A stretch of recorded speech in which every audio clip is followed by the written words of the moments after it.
inyo lahat mga idol at ito panibagong araw na naman ang aming pakipagsapalaran sa laot.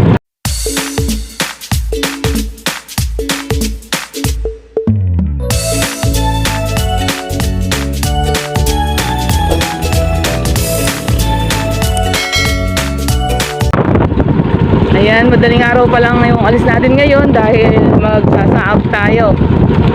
O, sa ibang lugar ay tawag nila ay pasabo. Sabihin nun, area ng paliwanag. So kailangan madilim pa lang ay maiiri natin itong ating lambat.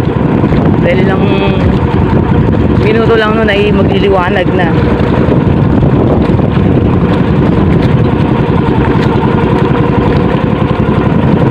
Kahit pa rin natin yung ating lambat na panaksay. Ayun, nakapag-area na po tayo.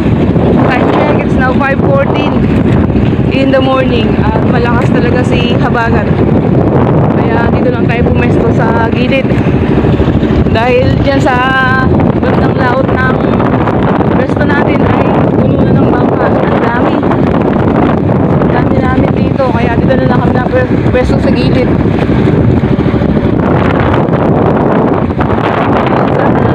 Dahil isang area lang tayo ngayong araw na to, hindi na tuloy kami nagbaon.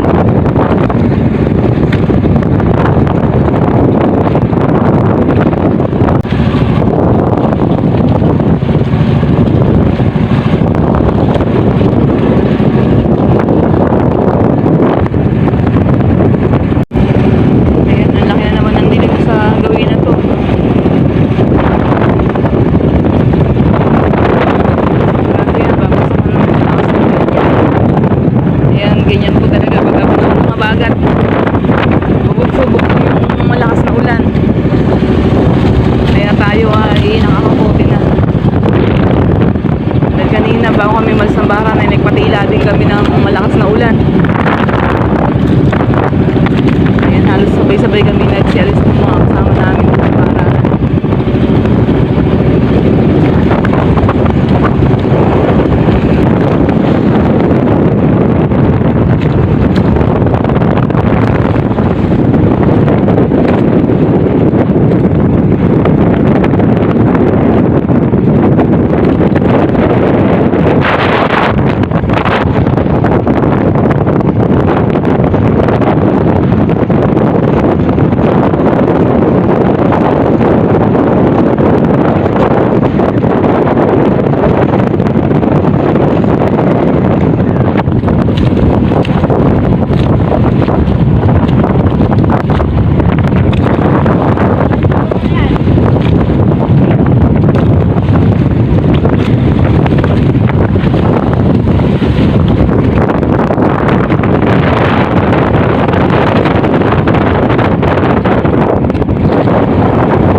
Alright mga idol, ayan, tapos tayo ilang kawalan tayo natin isdang malaway.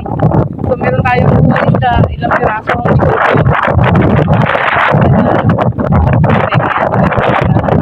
Yung nakuha natin. Ihangin mo agad.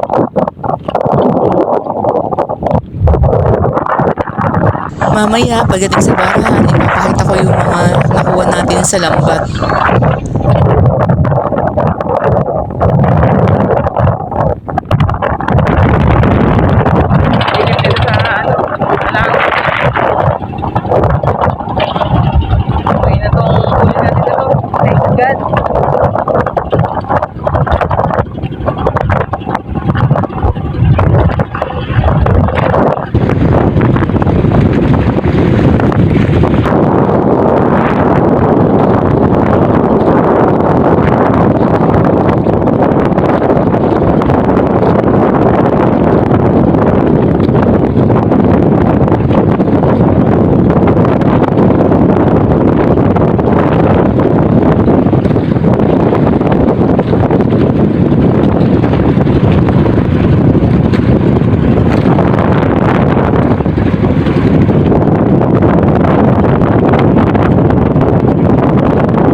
Ito na yung nakabara na tayo mga idol. Ayan. Pakita mo nga yung huli natin, Han. So meron na siyang dinagdag dyan na Hindi, ayan yan. Bakaw. binakaw niya. So ito, ayan. Yan mga idol, gagamitin po kasi namin yan. Yung mga yan. So sa mga tropa, meron na rin na tawag doon, ibibigay sa atin yung madagdagan pa yan mamaya. At ito yung disadvantages ng ating pagsasamsam ng lambat. Pagdating dito, ibababa namin ulit yan at ikakarga ulit dito sa bangka. Unlike doon tayo nagtanggal sa laot ay naka-ice na yan. Pagdating sa barahan ay diretso uwi na tayo. So magsisinsay muna kami. Alright, ayan na yung ating iuwing mga seafoods. Ayan. Big shoutout sa aming kumparan si Paring Barik at kay Utoy. Ayan, kay Jude, kay Paring Jason, sa mga nagbigay sa amin ng aming pandagdag dito sa dadali namin sa Hermosa. Ayan, sari-sari yan. Nagkakaunti lang yung huli natin. Ayan, ganito po dito sa amin mga idol. Nakakatuwa lang yung mga tropa-tropa natin na yan. Ay, pag kailangan natin ng ganitong seafoods, ay madali lang tayong makakakuha sa kanila. Ayan, libre lang po yan. Ganito po yung samahan dito sa lugar namin. Ayan, nandito na tayo ngayon sa bahay. At ito, papakita ko sa inyo yung mga seafoods na aming nabakaw. Kasama na dyan yung nahuli namin. So yung nahuli namin ay kaunti lang din. Ayan, dumami. Dahil sa mga bigay ng ating mga tropa. Ayan, thank you so much sa aming mga kaibigan. Ayan, sa mga kakuha namin. Mandirigma sa laot. Ayan. Sari-sari yan, alimasag at mga alupiyang dagat. Tagba.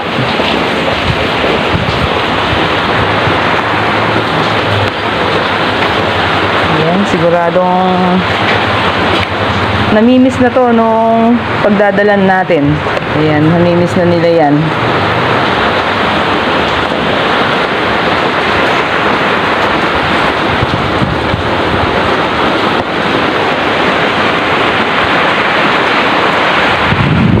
Buhay pa po. So, yung mga idol, mga buhay pa talaga sila.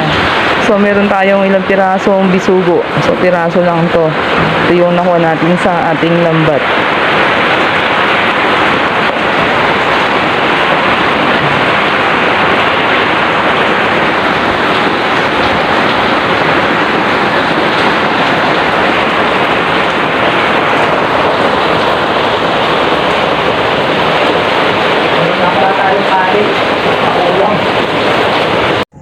Alright mga idol, inyo po nasaksiyan yung ginawa namin pangingisda ngayong araw na ito. Bagamat ayun, napasabak na naman po tayo sa malakas na hangin ni habagat.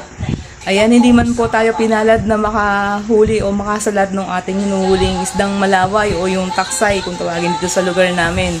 Ang ibinigay po sa aming biyaya ni Haring Dagat ay mga ilang pirasong alupihan dagat at mga alimasag. Nataon pa naman na kailangan namin ng mga seafoods na dadali namin sa Hermosa, yun sa aking bayang Sinilangan. So, pagdating sa barahan ay nagkumustahan yung mga katropa, yung mga kapwa natin mga isda doon na pare-parehas din po pala kaming mga walang huli. Kaya tanggap na po ng bawat isa na talagang walang ibebenta kundi mga puro pang ulam na lang yan. At dahil nga kailangan namin ng seafood, so nagsabi kami sa kanila na kailangan namin noon, kaya ibinigay na lang nila sa amin yung mga seafoods na nahuli nila. Kaparehas din namin, meron mang nakasalat ng taksay o isdang malaway ay piraso lang din, hindi man sila makakakilo. Kaya yung kanilang mga seafoods ay ibinigay na lang sa amin, kaya nadagdagan yung iuwi namin na mga laman dagat sa aming bayan. Ayan, ganito po sa amin. Magsabi ka lang po ay siguradong nandiyan sila para tumulong. Talagang nag-i-exist pa rin po dito sa amin yung malasakitan at pagbabayanihan ng bawat isa. Ayan, kung bago ka po dito sa aming munting channel at gusto mo mga fishing content na aming ina-upload, maaari lamang po ang pakipindot ang subscribe button sa ibaba nitong aming video at huwag kalimutang i-click ang notification bell para ma-update ka sa mga bagong videos na aming ina-upload. So that's all for today's video. I hope you enjoyed watching. God bless and stay safe to all and see you to our next video. Thank you. Bye-bye.